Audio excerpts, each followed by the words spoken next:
this insight on the activities of the CCB and your interest in partnering with the CCB.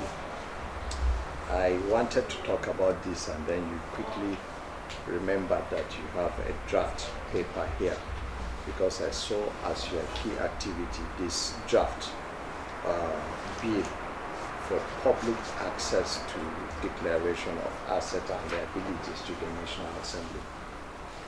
I really want to also say that maybe when looking at this, I don't know how you have factored in the very challenges that we are facing today in our country, and to see whether actually this issue of having access is a doable thing by the public to declaration by public officers. I think we should not put aside this fundamental fact that issues of security are paramount when you have to throw open this whole issue of asset declaration to the public.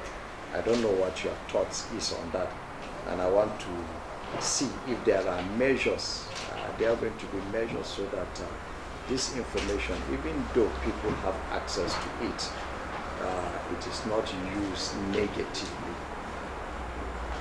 So that is just my thoughts about it anyways. Yes. And of course the FOI, I know we have recorded quite some successes at the lower level. Well, we also look forward to the higher court so that they can take a final decision on it.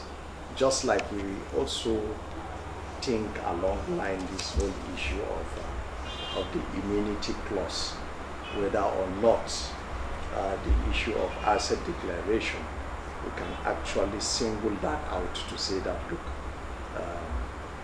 once you have infringed on public, on the code of conduct for public officers, immunity does not apply.